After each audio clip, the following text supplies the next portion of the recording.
And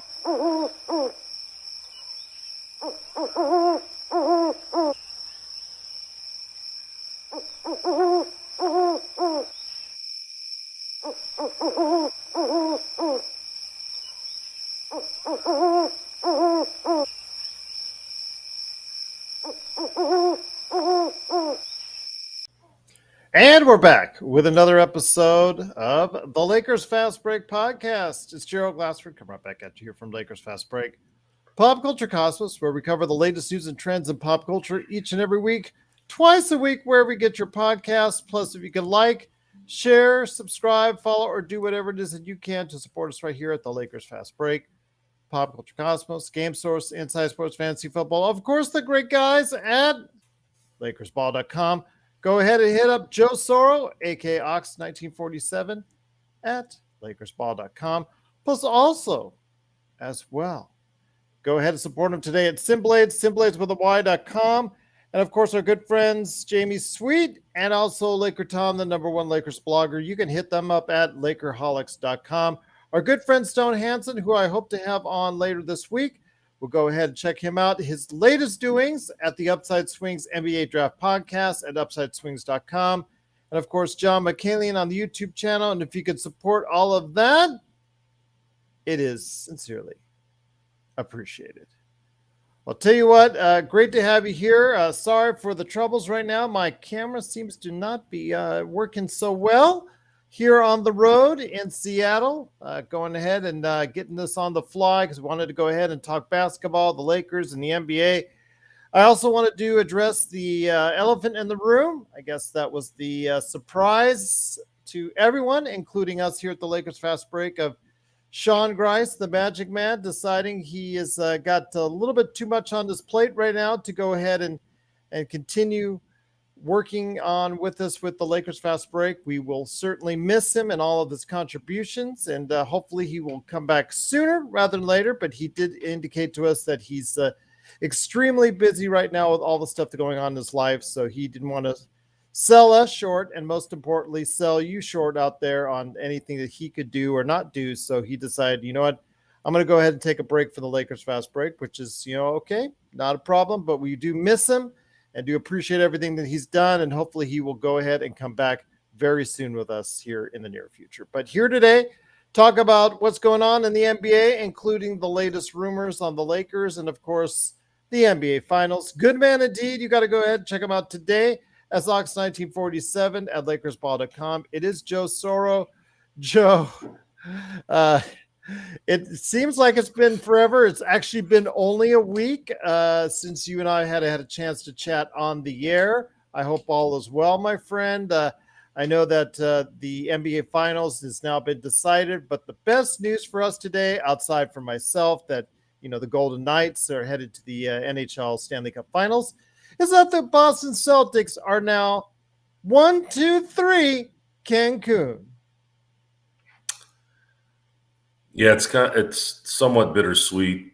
We would have had the 2020 rematch had the Lakers won the Western Conference Finals, but the sweet part is the fact that we don't have to stress that the Celtics might have a chance at getting to 18 before we do. Other than that, I'm going to try to enjoy the finals as much as I can. I have no feeling on whoever wins. I don't really care. But it was a little bit of a relief tonight to see Boston lose, because I just wanted to just not have to worry about it. Game 6, I thought after Jimmy hit those 3 free throws, I thought that game was over. I know there was 3 seconds left, but I didn't think Boston was capable of getting lucky the way they did. But it is what it is. The NBA got an extra game, and luckily it went in our favor as Laker fans. I know Joshua Dietz was asking if we had anything set up for playback during the course of the rest of the finals or rest of the playoffs in general, which would now be the NBA Finals. I don't know, my friend. I'm still on the road, so I wouldn't be able to orchestrate a playback.tv, but I did want to put it out there between you, Laker Nick, and Stone Hansen. if that is something you guys be interested in. So I'll go ahead and bring it up to the guys if that's something they want to do. But just wanted to mention that there is a crowd asking for that. Just wanted to make sure you knew. Yeah, we're here to accommodate the crowd. That's what we're here for. If the crowd wants us to be on, we will be on. Despite Sean's exit for now, the show is going to continue to advance, and there's some things in the works right now. I haven't made light of that yet.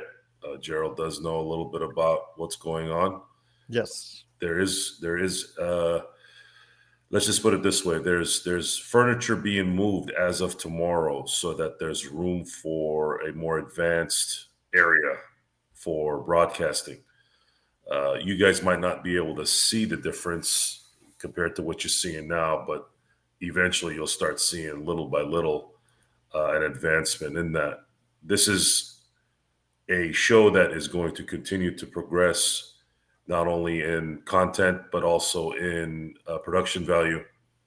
And we aren't going to stop until the show is the best show, at least the best Lakers show around.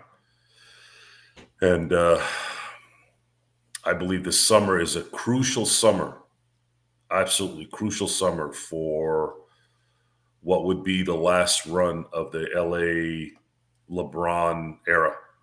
I think Rob Pelinka and the Lakers have some soul searching this summer, and understanding that to get one more title, you're gonna have to get players that are going to be able to cover LeBron James during an 82-game season and a lot of the playoffs next season. Because I think LeBron might have one more year left in him. He could be productive beyond next year, but I think to win a title, you're going to need him as fresh as possible. I've mentioned this before. Look at 2014 San Antonio Spurs as the template, if you can. But the Lakers are going to have to bring a third star that is capable of taking over games. Unfortunately, we didn't get that with D'Angelo Russell, at least not when it mattered in the Western Conference Finals. If anything, we actually got nothing from him on that. So we know that at this point, unless he makes a drastic change and you chance it that he would be in the next year, then that's a different story. But this is going to be a very, very interesting offseason. The draft might bring in something interesting as well. The Lakers have picked up a couple of undrafted players, a second-round pick that have played well relatively compared to where they were selected or picked up from. So I'm kind of interested in seeing if the Lakers can maybe get somebody at 17 that could really make the difference. Expecting a rookie to do that is kind of not fair, but I do remember Sam Cassell in 1994 making a huge impact. Maybe we can get lucky in that respect. So that's kind of where this thing is going. Is we're going to be going in depth. We have Stone Hansen's amazing ability to understand and know what's going on in and around the acquisitions in the draft, or I should say, the up and coming talent in the draft. And then, of course, the acquisitions that might be available, because Stone did say something that I did agree with. I think the NBA has a very, very bad ability of judging talent sometimes. And I think, in terms of NBA as a whole, and I'm hoping that the Lakers can continue that part of their organization in terms of good, because they actually have been very good despite some of their failures the last decade. They still have been very good at acquiring talent that we wouldn't think would be talented enough to do what they've been doing. Once again, it's the Lakers Fast Break. Truly appreciate everybody checking us out here once again. NBA observations for the finals coming up here, plus also what the Lakers are up to. Adam Hurley's in the chat. Always great to have you here. He says, keep only LeBron, AD, Austin, Lonnie, and Mo. He always loves his Mo Bamba. I think Lonnie and Mo are gone. I just wanted to say, unless Mo signs for the minimum, I don't think he'll be coming back. Lonnie Walker is going to probably go somewhere else where he can get more consistent playing time. So I have a feeling he's gone there. But Austin Reeves is priority. I don't want to talk too much about Austin Reeves today because of the fact that's something that's going to be on a much larger subject, Joe. I think that we need to talk about because we are limited in the amount of dollars that we can sign him for. And there's the fact that he could possibly go somewhere else that, like, say, Houston or San Antonio, someone who has really a lot of cap dollars out there, a team that can really spend the dough that possibly could outbid us. But again, we'll delve into that into another time. One player I know that has been on the name of everybody's chat as far as outside of maybe Fred VanVleet, which again is another player we should get into at some point in time, is Kyrie Irving. And before we get back into the finals, I want to go ahead and mention that Kyrie Irving has been a constant source of what's going on as far as rumors for the past week and a half. We've touched on the show already a couple times, and it's obvious we're going to have to be touching on that subject again, which we touched on for months this past season. It just never stopped, never went away.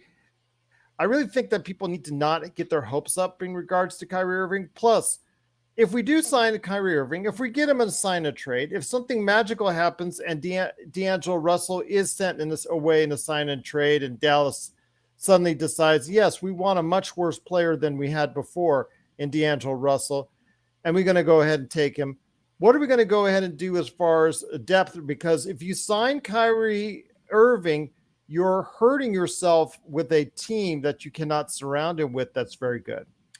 I think Kyrie Irving needs to be a discussion that shouldn't be discussed. It's just not going to happen.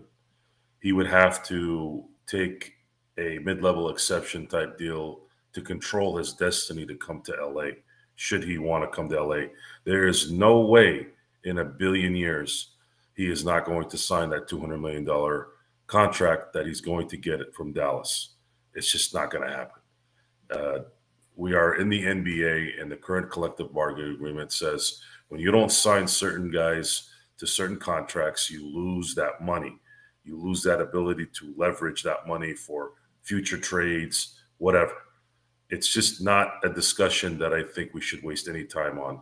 Dallas is not going to trade Kyrie Irving to LA for anything other than maybe AD, not even LeBron. So let's just stop talking about Kyrie Irving. Kyrie Irving is not going to take the mid-level exception. Kyrie Irving's not going to be traded by Dallas to help the Lakers out. Unfortunately, looking at Kyrie's talent, had we had, let's say, Kyrie instead of D'Angelo Russell in the Western Conference Finals, I believe we'd be going to the finals. Why? Because Kyrie Irving does things that the Lakers needed in this series that weren't able to get done. Timely shots, the ability to make open shots, and the ability to break down on a defense and get to the hole and threaten with the shot. Those players are very, very rare. The problem is when you are rare like that, it means lots of money that you're going to get paid. And the Lakers do not have that money, and they do not have any leverage to trade for that because they don't have any talent to trade for it. So I don't think we should waste any time on talking about Kyrie Irving. I think anyone who discusses it is doing a disservice to their journalism, their disservice to their analyzing, their disservice to anything other than trying to get cheap ratings. I think that's it. There is nothing else to discuss. How the Lakers decide to pick up certain players or get certain players, that could go several different ways. It's going to depend on the market, how the market gets set in the summer. It's going to depend on how everything kind of gets put together in terms of other teams' ideas and wants. I don't see anyone going out of the way to trade for D'Angelo Russell. I just don't, unless something was coming back, like let's say the 17th pick. I don't believe the Lakers should trade the 17th pick unless it was for a Damian Lillard or someone that you knew you could go with. That yeah, I can't get aboard with Damian Lillard. I'm sorry. I'm not saying that's to do that either, because that also 36 years old, man. End of that contract, $60 million. No, and that's a decision that they'd have to make if they said, okay, if we're going to get Dame, we know we're going to get him. You better win in that first year. You have to win, and that's the only way that would work. And again, guys, Portland, Indiana, Dallas, those teams would not help the Lakers. It's not going to happen.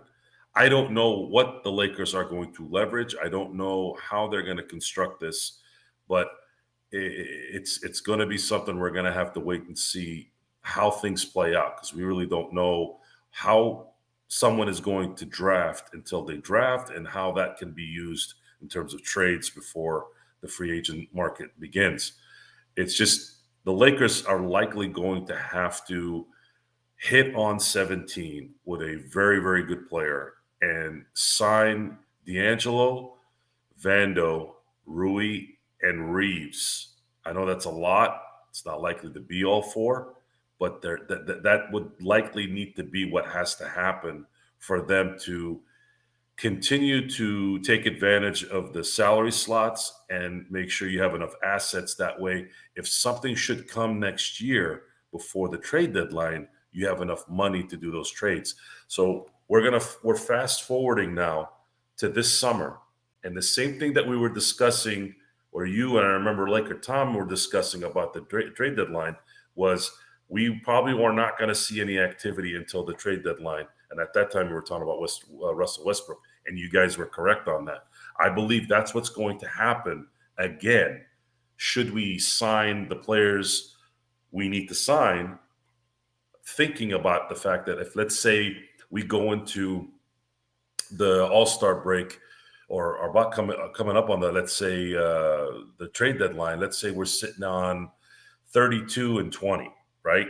They're playing well enough, but they're not playing well enough where you feel like they're going to win the title. Maybe they might win, but it'd have to be perfect, right? But then what if something happens? What if someone asks to be traded and you have those contracts to make it work? Then now you have the ability to make the contracts work, to go after one more title with the LeBron AD era team. Once again, it's the Lakers Fast Break. Truly appreciate you joining us for NBA observations. We're also talking the Lakers, of course, as always.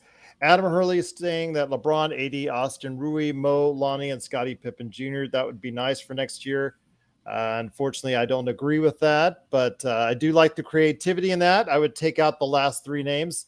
Scottie Pippen has not found his jumper. I know he was playing well in the G League, but unfortunately, he still has to find a jumper at his diminutive size, as far as being 6'2", I think at the tallest. I think he is. Lonnie, of course, again, he will not stay. He is going to go find greener pastures because he does not want another season like he did with the Lakers, where he started out so strong and then ended up as a coaching DNP. And then, of course, Mo Bamba, he probably will only be re-signed if he signs for the minimum, which, of course, he's probably not going to go ahead and take at this point in time. So don't think we're going to be able to see that. But I do want to mention, though, a name that you do think, and I actually said this earlier tonight, and I think people should start getting behind this a little bit because it's something that is more feasible and realistic.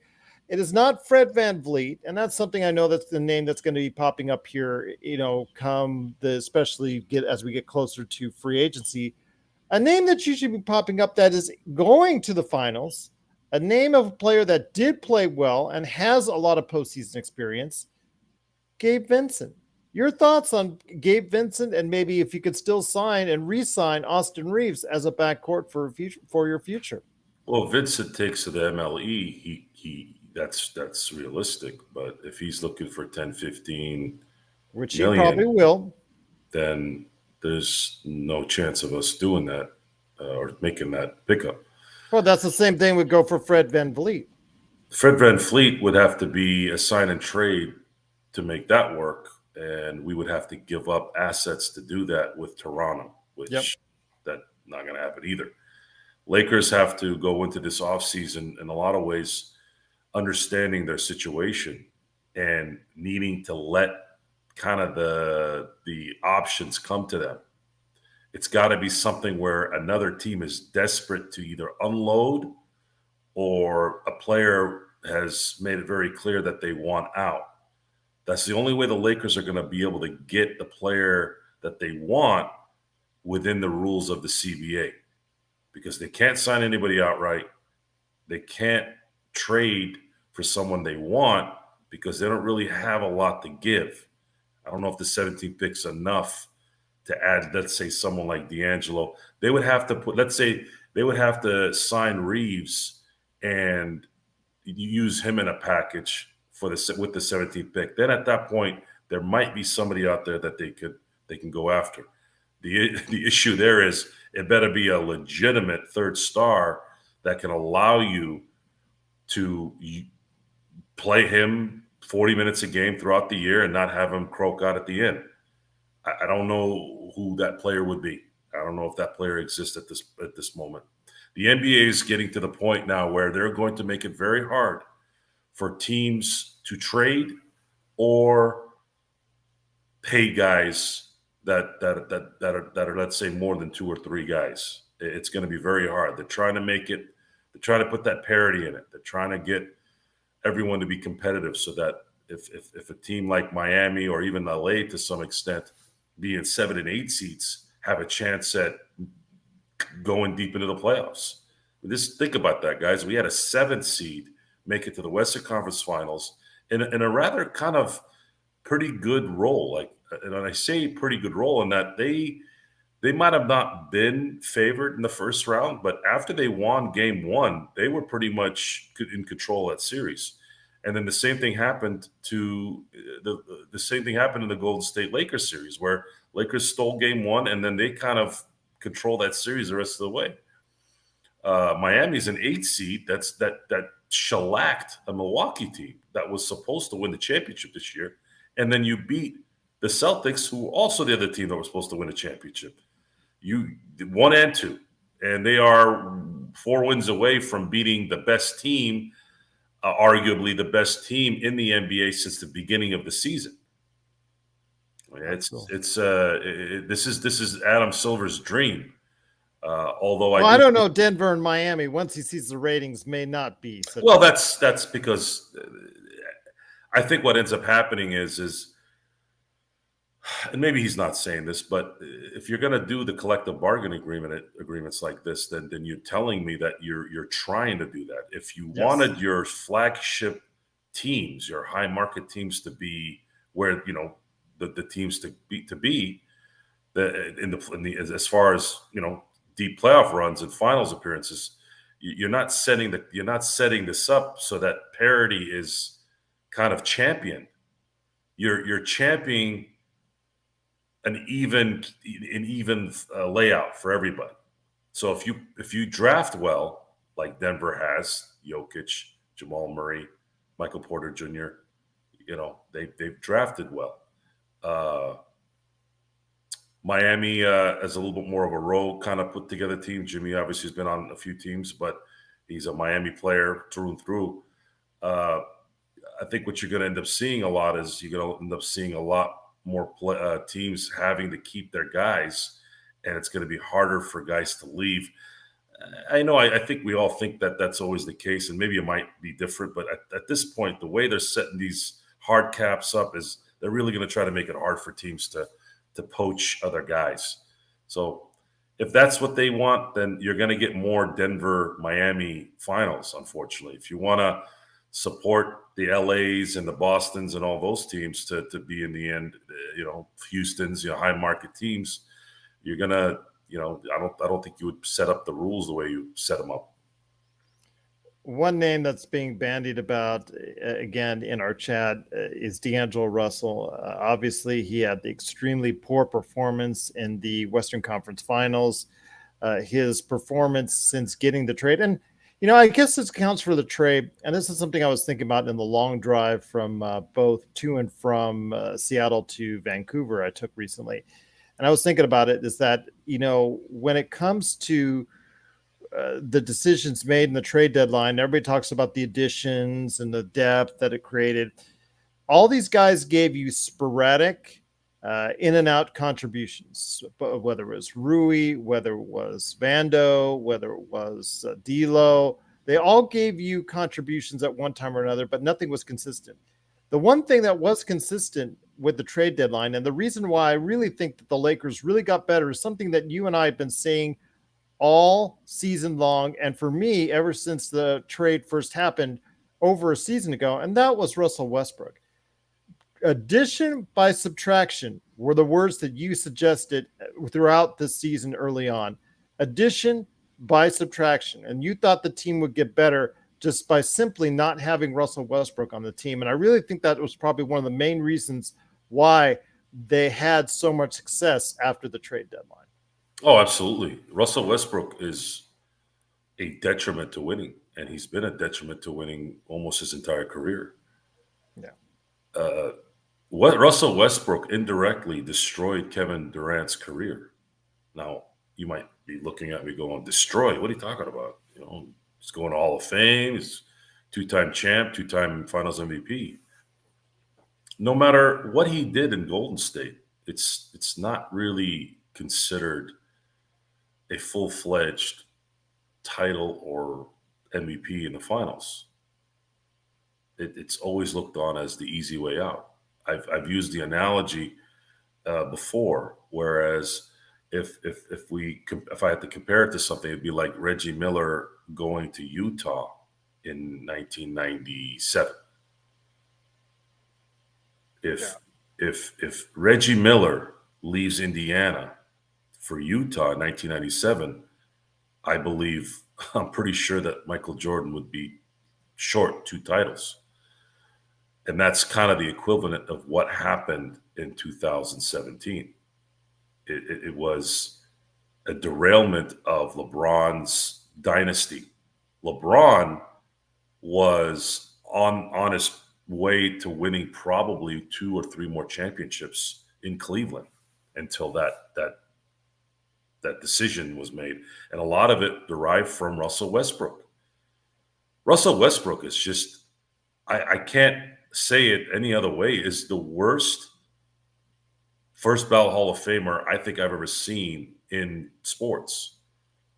In terms of team sports, in terms of winning, he's just terrible. He's terrible when it matters. Statistically, he can have that all day, but winning, just absolutely horrendous. And as his abilities withered away, it got even worse because his attitude got worse. Every time some fan would say something, he's always got to stop and yap about it. His mind was always focused on those type of things. And when you're focused on when you're focused about mundane things like that, other than winning, I was saying this about Joel Embiid. Joel Embiid cared more about MVPs than he cared about winning championships. Now, if somebody called him out on that, he'd get angry and talk back at you, right? He'd say, "What are you talking about? I care about winning." No, you don't. I heard you talk more about the MVP than about winning championships. You know, I appreciate that you wanted to win the MVP. I get that. But the problem is you cared more about it. And Daryl Morey, I don't know what it is with Daryl Morey run teams. They care more about individual statistics than winning championships. And if that's your thing, to win those things, and you don't win what matters, you're gonna get called out, at least in my book. And Russell Westbrook has been the individual player he's been his entire career, and he hasn't been able to win because of it. And he hasn't shown that he cares that he's won or not won. So by removing him from the team, you saw the ascension, you saw the change in the team. They weren't worried about this guy derailing games left and right. And now we have 3 months in, the Lakers made an amazing run with a team that they didn't have anything close to at the beginning of the year. And they made a pretty good run. And now the Lakers need to take advantage of the fact that they got some really good young players, and they need to add some things to this and obviously bring back some key components and make sure that those 1 or 2 players that you do bring, they can cover the vets when it matters. We need to be able to play like how Miami is playing. Tyler Hero, 20-point-a-game scorer, gets out. Miami doesn't miss a beat. Victor Oladipo tears his leg up again. Didn't miss a beat. It's possible. So you need to now go into this summer getting some help, getting some reinforcements, signing who you need to sign, and then you have to get a training camp under your belt and go into next season understanding that whatever system you run has to benefit LeBron James in terms of his playing time. He cannot play more than 30 minutes a game. If he plays more than 30 minutes a game, you will continue to wear him out for when it really matters in the playoffs. And I'm not a proponent of load management. You know me, guys. You know how I'm. And you don't need to be, but you need to manage his minutes. That's something that I'll never argue against, not from before or after. Manage his minutes. There's exceptions to the rules, guys. LeBron James is going to go into his 21st season next year. You got to be smart. If you're going to be smart, you got to get someone that can control the game with his ball, with his point guard skills or whatever, and be able to score on a consistent basis, so that you're not having to overwhelm LeBron James and AD game in and game out during the 82-game season, so that when they do get to the playoffs, this time they'll be fresh, and LeBron can do what he was doing in the first half of Game 4 against Denver. And, of course, what ended up happening in the second half is he didn't do what LeBron did in the first half. They lost. We need LeBron to be first half LeBron in Game 4, LeBron in Game 6 against Golden State, for us to win championships. And the only way you can do that is to preserve him for the regular season. Win and preserve him as much as you can, so he doesn't have to only play the first half like that, or maybe 2 or 3 games out of a 6 or 7 game series. It's a lot of detail, but it's what it is. It is what it is indeed. But once again, it's NBA observations right here at the Lakers Fast Break. I do want to make one more note before we go ahead and touch on the finals on D'Angelo Russell. And that is, this is his probably upcoming his most important season, Joe. And the reason why I say whoever it is, with the Lakers or with another team, this could be a tipping point in his career where it could become where he just plays to the point where he either is going to be considered a starting level player in the NBA or play his way down continuously to the point where he becomes just a rotation player off the bench.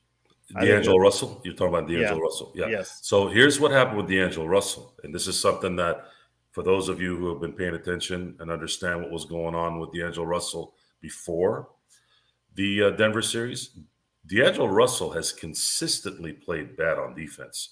And the Denver team was the worst team for him to play. Good guard play, guys that are shooters that have size. It was not a surprise that he struggled in that series. I just thought he'd still shoot better than he did, at least 1 or 2 games. But on defense, I knew he was going to get shredded. He had no chance at playing well, because if you look at the Golden State series, Klay Thompson was struggling after Game 2, and that helped him a little bit. But Jamal Murray never struggled. Michael Porter Jr. really never struggled in terms of hitting open shots. So if those guys are not struggling, if that guard play or that, kind of small forward guard play is not struggling, D'Angelo Russell has no shot at covering those guys. He is not a defensive player. He is a Jamal Crawford type player. I think looking at D'Angelo Russell at his peak in big games is probably coming off the bench as a 6-man to score. So when guys like Jamal and Michael Porter are sitting at the beginning of second quarters and fourth quarters, that's when you inject someone like D'Angelo Russell, let him drop 7-8 points here and there, keep your team afloat. If you want to use him at his peak and at a consistent basis. If you use him as a starter, he can play, let's say, out of a 3 to 4 game a week span, he's going to play 2 good games, 2 bad games. That's kind of what his career has been, except when he was in Brooklyn that one year when he made the All-Star. All-Star game. And they went to the playoffs in that first round. Right. I don't know why D'Angelo, he's capable of playing consistently, but I think it's everything above the neck. I think that tends to drive everything in the end for him, and not everybody has what's above the neck sometimes, day in and day out, game in and game out. And I think D'Angelo's one of those guys. The market is going to set the D'Angelo Russell contract. I think what's going to happen is, ideally, I think the Lakers are going to offer him 25 mil per for 4 years. Crazy. And if that contract comes, I think he takes it, because I don't think anybody's going to pay him $30 million.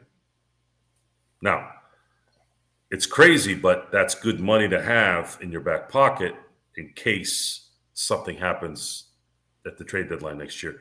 I have a really good feeling that by the trade deadline next year, I believe some noise will start coming out of somewhere with some prominent players that want to be traded. And that's kind of what I'm... And that's every season, my friend. Yeah, but I think especially next year, because I think there's some guys right now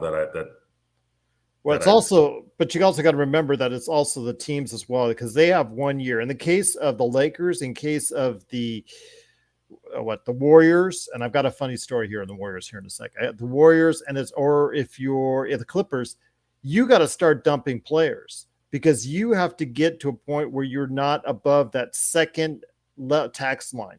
Because if you are above that second tax line next summer or going into next season, not this coming up season, the 24-25 season, you are in real trouble. You are hamstrung. You're handcuffed, and you will not be allowed to make pretty much any type of basic trades or pickups or maneuvers at all without being penalized for it. No. And there's players like Damian Lillard, there's players like Klay Thompson. That's why I have a feeling that there's going to be some things that are going to be brewing.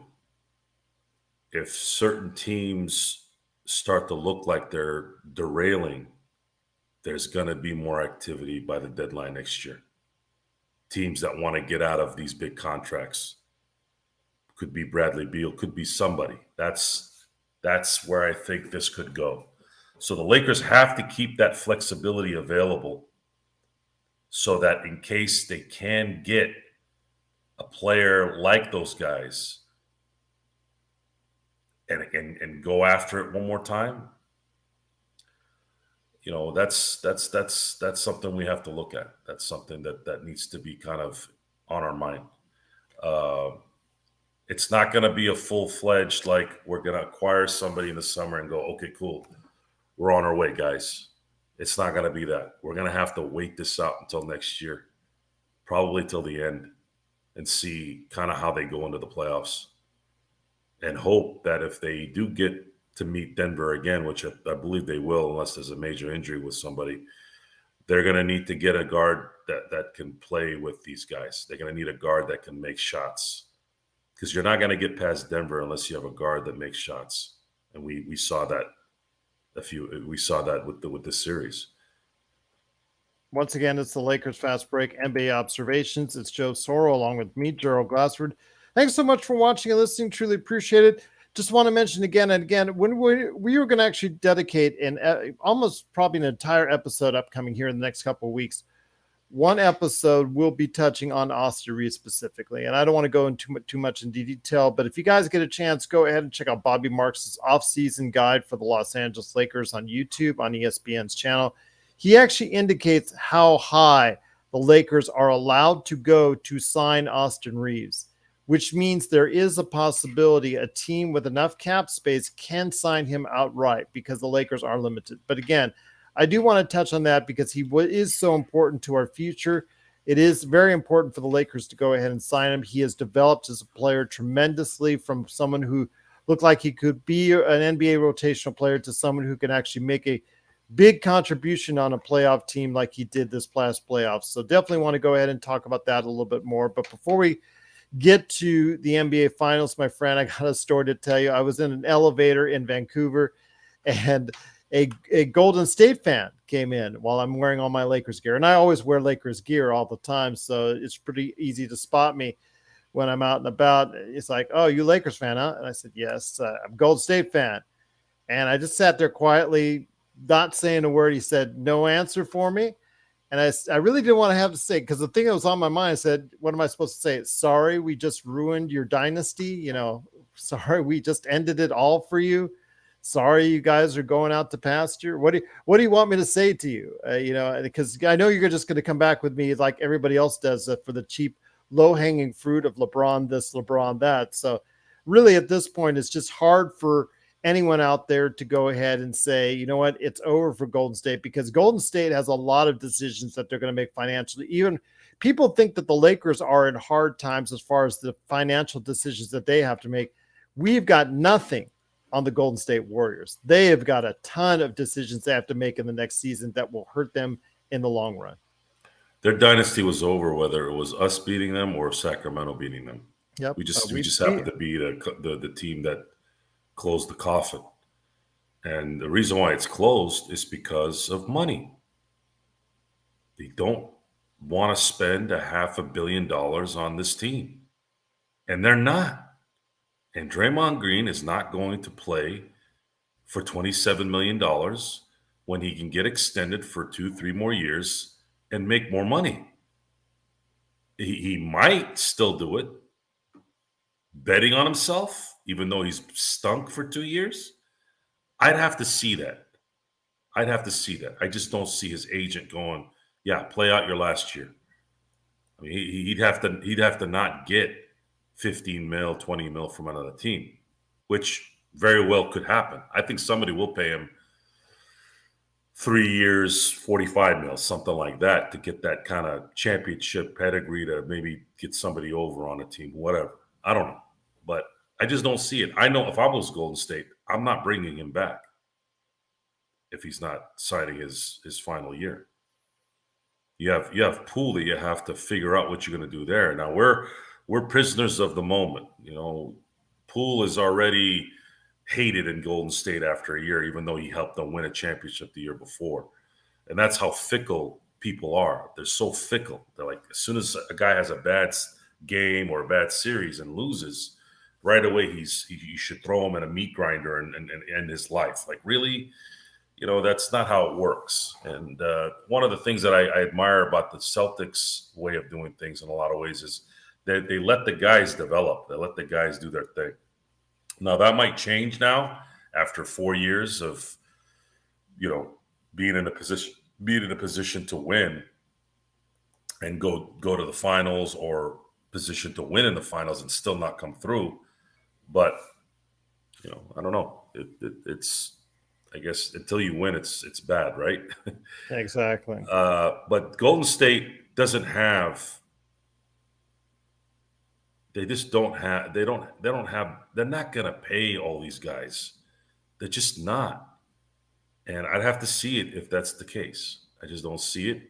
The dynasty is over in general, I think, because Draymond's not going to be back, and that's part of their big three. Steph Curry has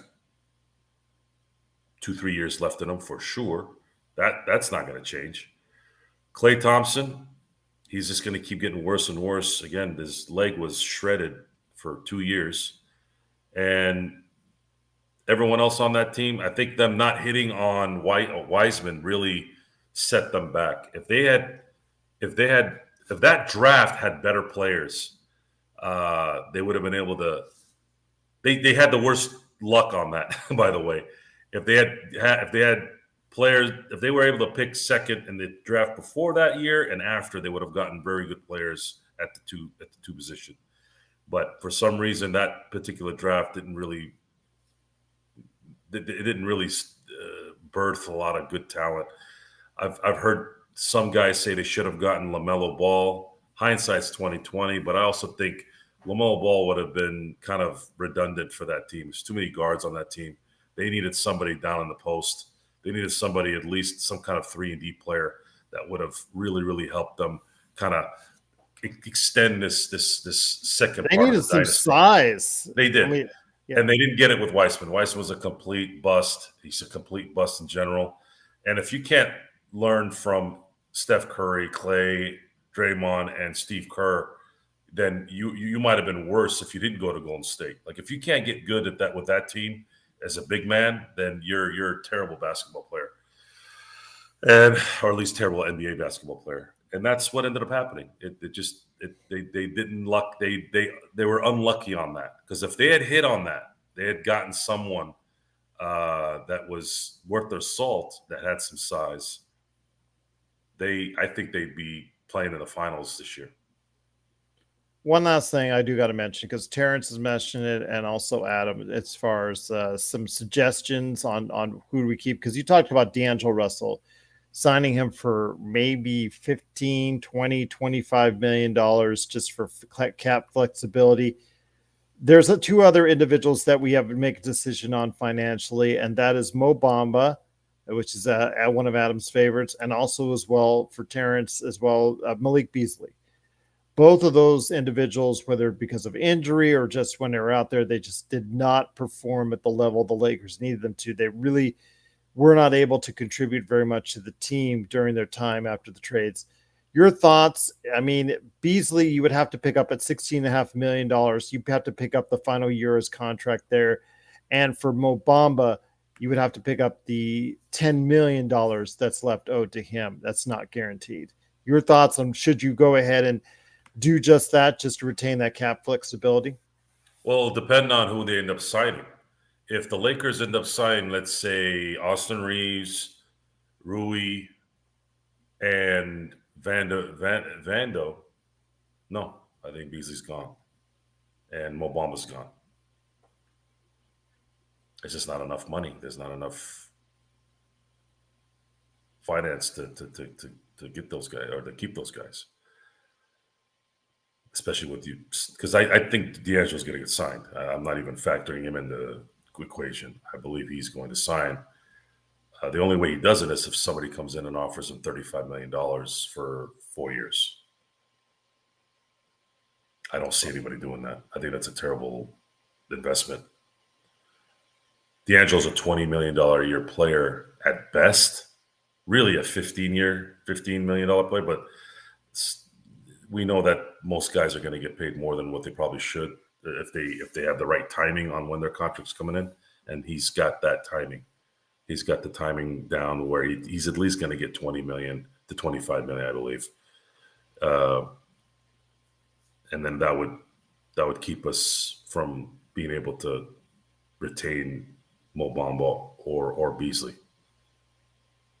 We'll see what happens there. But before we had him on, my friend, if they lose, let's say if Randall leaves and somehow the Spurs. Well, Vando, we also have control at $4.5 million. For him. Yeah. I think Vando's a keeper. I think he stays. Reeves, if he gets an offer from the Spurs, let's say for $25 million, he's gone. Yeah, because he's not only. Yeah, the Spurs and what Indiana and Houston, they can all offer them, one of those teams or all of those teams can offer him a contract larger than what the Lakers. I believe if he's offered a contract by the Spurs, he's leaving. Houston, Indiana, I think those teams he would be willing to give the Lakers a little bit of a, hey guys, these guys want me, but I want to stay here. San Antonio, completely different situation. You're going to go play in San Antonio. You're going to go play for $25 million in the state of Texas. You know how that works with taxes. And then you got Pop being a coach, and you just got Wembanyama. No, it's that's ideal situation for Austin, and he would flourish there. So that I'd say is the scariest thing right now. Is if San Antonio decides to drop 25 mil for Austin, the Lakers are likely going to lose him. Another great job by our good friend and GM, who unfortunately only signed him to a 2-year contract once again biting us in the butt. So, but again, that's another conversation for another day. That just chaps my hide, my friend. That's several players, Rob Pelinka just doesn't get the message when he signs these young players, when he can sign them to 4-year, relatively cheap $5 to $6 million contracts. Instead, he just signs up for 1 year and an option or 2 years, and then becomes a restricted free agent, and then there you go from there. Well, I was just talking about the Golden State situation. If Golden State has the second pick in 2021, I think Evan Mobley was picked third by Cleveland. Mm-hmm. So if they pick Evan Mobley in 2021, they're probably in the finals right now. Yep. Right? So a lot of this is luck tied in with smart decision making. And did you know that Reeves was going to be this Ginobili light type player? But you take a flyer on him for much cheaper. I mean, you see these other clubs that are able to take second rounders and undrafteds and throw them 4-year contracts early in their career. No, and that's another thing too. Since you're talking about the 2-year contract thing, look for Max Christie to improve next year. He could be an asset for the Lakers, especially if he can. I think they said he grew 2 more inches this last year, and if his shot gets good, and him and Vanderbilt absolutely have to be sitting on that 3-point line, especially in the corners, and making 1,000 of those shots every day during the offseason. Every single day. With Max, if he blows up, there's another guy that we could potentially lose in next season. Yeah, it's not good. It's not good decision making on trusting your decisions on who you're bringing in. You're kind of going, I'm going to give you a couple of years. If you suck, we're not obligated to pay you more than what we want. But you also have been hitting on these things, but they haven't learned their lesson on it. Yeah. And that could be a front office decision, or I should say the owner's decision on why they're doing that. It might not be Rob that's making that call. It might be Jeannie saying, look, we don't want to be strapped paying these guys an extra couple of years if they don't pan out. Even if they're only $1.5 million to $2 million a year, as opposed to what you have to pay alternatively if they do blow up.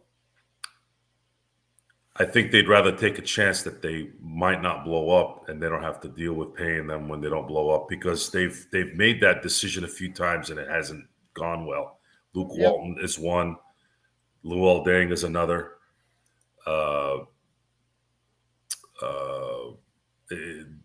And those were epically bad signings. So that's probably why there's some fear there. I'm just telling you, I think they're making the wrong move. And it's just like anything else. There's one thing I always try to tell everyone. I go, try to learn from your mistakes in the past, but you can't judge. It's like when you're trying to trying to invest in something, and someone tells you, well, I'm not going to do this because I got screwed in the last deal. I'm like, what does that have to do with me? What does that have to do with us? What does Austin Reeves and Max Christie have to do with Luke Walton and Luol Deng? If you're looking at it strictly from that standpoint, you're going to make a dumb decision. It's not a good decision based off that. So we have to, as Laker fans, we have to sit in this spot and hope that Austin Reeves means what he says, which means if he's offered $25 million by the Spurs to go there, is he going to come back and say, guys, I don't want to leave LA. I like it in LA. I'll let you guys get me at $20 million. Just give me a 4-year contract. But I don't think his management's going to say, or his agent's going to say to do that deal, especially in LA. You got millionaire tax, you got mansion taxes, you have breathing air tax, you have if you have eyes, you got tax there, you have eyebrows, you have tax. You're going to get taxed to death over here. And any agent, Scott Boras, it's not an accident that Scott Boras sends all his baseball players to Texas. That's not an accident. That's because that's where you get most of your money. Well, before we head on out, my friend, I do want to comment on the finals again. The Miami Heat defeated the Boston Celtics saving off of what could have been an embarrassing thing for them as far as being the first team to ever be up 3-0 and end up losing a series. They did blow it open in that fourth quarter for a nice, comfortable victory, and they are moving on to the finals against Denver. Nikola Jokic, we've seen him firsthand. You picked them, even before the season started, to go ahead and get to this point. I picked them to go ahead and win the Western Conference regular season, so I thought they were pretty good as well. Your thoughts on what you're going to look forward to seeing in the NBA Finals? Well, I'm going to stick with my prediction that Denver's going to win it all. And I'm ashamed that I downplayed them when the Lakers played them. I turned into a fan.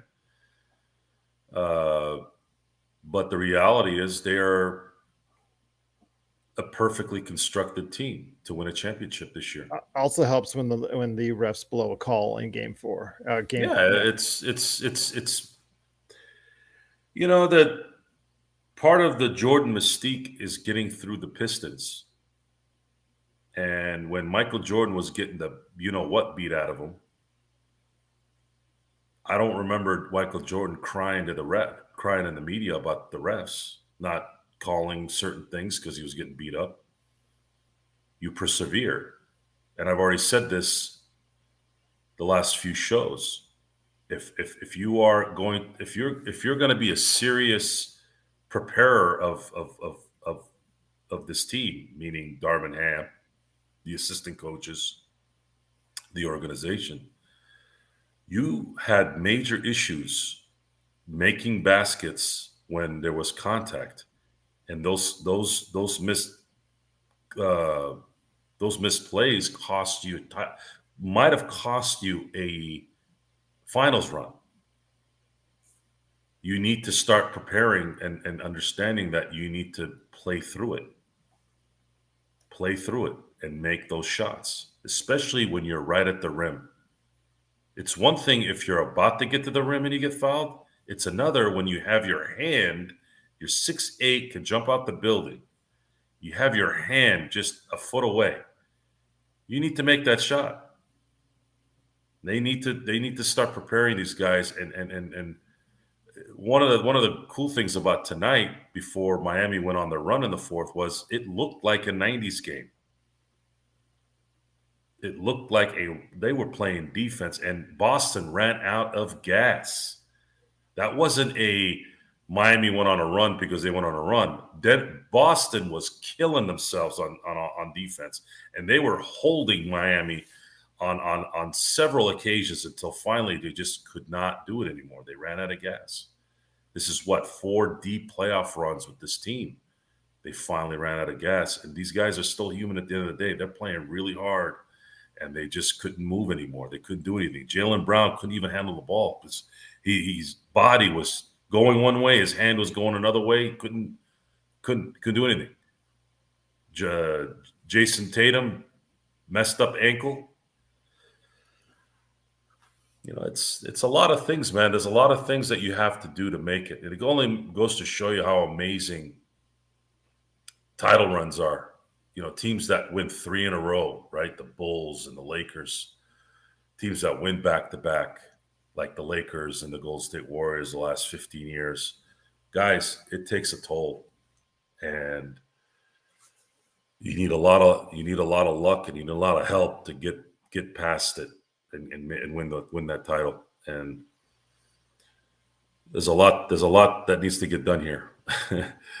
There's going to be a lot that needs to get done here for the Lakers to give it one more run with LeBron as the main guy. So you and I are both picking Denver, no doubt about it. I picked Denver in 5. Yeah, Denver's just Miami. Miami has grit. Tyler Hero's slated to come back, I think, Game 3. They're talking about that. Yeah, it's possible. But I don't know if that's going to really matter. They play better without him. I think Denver is just, if there's no major injury, I think they'll win it in 6 at the latest. I'd say 5, maybe even sweep. We'll see. Yeah. If they sweep them, if they beat them handedly in the first 2 games, I could see them for sure going 4 or 5. Yeah. I still think the NBA Finals was the Western Conference Finals. I thought those teams. Yeah, it's a bum. It's a bummer, man. The Lakers had control of Game 2 and Game 4. That series should have been 2-2 after And had a 4. chance to win Game 1. Yeah, and the Lakers played like what other teams had played, how other teams had played with the Lakers when they were at the top, and that was they just could not seal the deal. They couldn't close it, and a lot of that was because you didn't have guys that were able to stop and get in front of a guy like Jamal Murray. He just kept making shots. Even when in two of those games where Jokic was kind of the second guy on the team, you got to win those games. When the MVP is not winning, was not the focal point, you have to take advantage of that. As good as Jamal Murray is, he's not Jokic. Jokic is the guy on that team. You have to win those games, but the Lakers didn't have enough players that could stop and score. Got to have one or the other, and we just didn't have it. And LeBron couldn't. He just couldn't go to the hole every time. And when he did, he missed too many shots, point blank shots, which that this really needs to be addressed. That really, really needs to get fixed. And they need to get those bags on them and just have them deal with the fact that they're gonna get fouled and not get calls, which was, in my opinion, the worst season for NBA officiating I've ever seen, which says a lot because I've seen some bad years. But this was the worst officiated. This was the worst officiated season I've ever watched. I don't really like those last 2-minute reports. They just provide more pain for me. And it's sad because I think Adam Silver has a lot of integrity. I think he's a good man. I think he's a good commissioner. But he's really swallowed some bad stuff for his guys. Kind of like when cops back up their colleagues and their colleagues are not good. I know that's a little bit more real world stuff, but it's kind of that concept where they're trying to still kind of back up their guys. But Adam Silver is also going to have to deal with something that he championed at the beginning of this, which is the gambling situation. With the way with that clown that has a burner account, with the fact that the officiating was bad, with the fact that you're starting to hear a lot more of these gambling issues where people are controlling things. As soon as both or all the leagues started supporting gambling a little bit more, this was what they were always worried about, and it's starting to happen. So if you're wanting your league to have some integrity, if you're going to preach integrity, I don't think anything's going to change. I think the league will continue to make more and more money because at the end of the day, that's just how the thing is set up. All the people that hate on the NBA or the NFL for going towards any kind of social movement, it's all BS. No one is stopping to watch the NBA or the NFL, no matter what they do. So, but if you're going to preach the integrity thing, Adam, you need to start fixing your officials. You need to start fixing that, especially with the gambling thing hovering around more and more now. And that's going to create, especially if you bring an a Las Vegas team to the NBA, it's just going to get worse. Absolutely. Couldn't agree with you more on that. But once again, it is Lakers Late Night. Some NBA observations. Good man indeed. Go ahead and check out Joe Soro today as Ox1947 at LakersBall.com. Plus also as well, he owns a company that he needs to get back to. So we're going to go ahead and let him get some rest so he can run Simblades with a Y.com tomorrow. And of course, myself, I've got the Pop Culture Cosmos, already got the latest episode that's up. It's now available around the world on radio. And of course, wherever you get your podcasts, go ahead and check it out as well. I know that Stone Hansen and I are going to have a conversation sometime this week. I know you and I should also get together at least one more time this week as well to keep on regular basis to let everybody know that we are not going away anytime soon. Any last thoughts, my friend? I mean, although you're more than welcome to pop up anytime. I know you got stuff in the works as well. Yeah, there's something I'm putting together here, guys, that's going to be a little bit more covering the gaps. This business sometimes takes a lot of your time.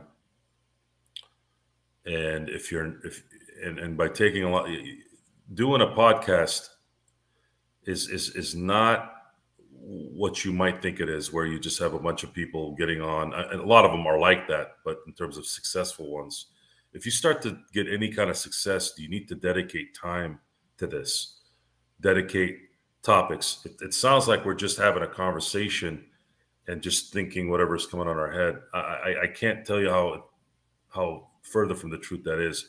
There is preparation that happens before we come on here. We do read, we do prepare.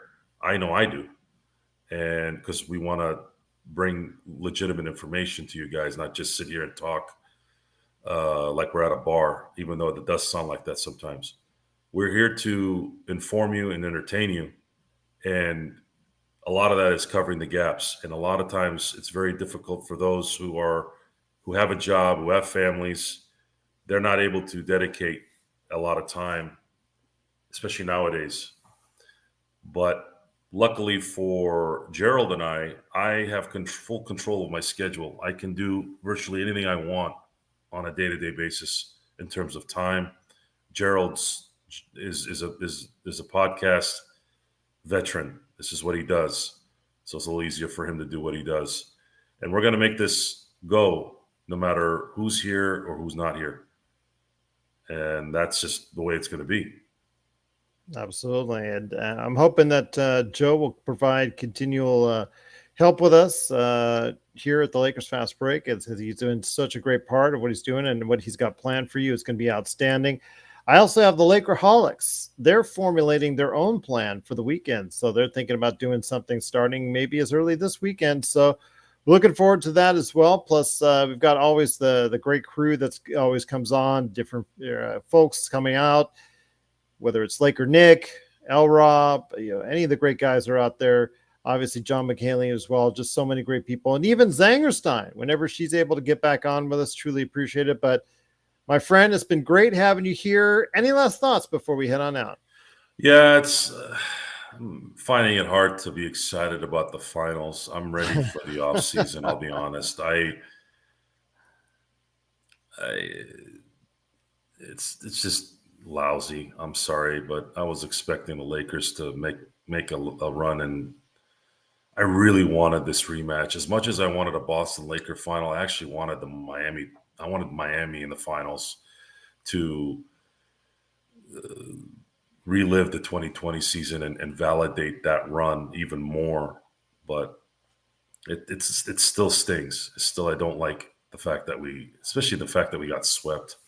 I didn't think in a million years we'd get swept by Denver. I thought if we were going to lose, we'd lose in 6 or something, but not in a sweep. And that was kind of embarrassing. As good as Denver was, I just didn't expect that. And that still stings. It still bothers me. Bothers me too, my friend, every single day. But hopefully the Lakers will get whatever they needed to from this up and down season that we had and turn it into something much more magical. And the preparation starts. Actually, it started a week ago to today. Yeah. Now that we're down into Tuesday. So hopefully Rob Pelinka is already planning and mapping out things, the way the things are going. Of course, the Lakers are already trying out individuals for the draft at both 17 and 47.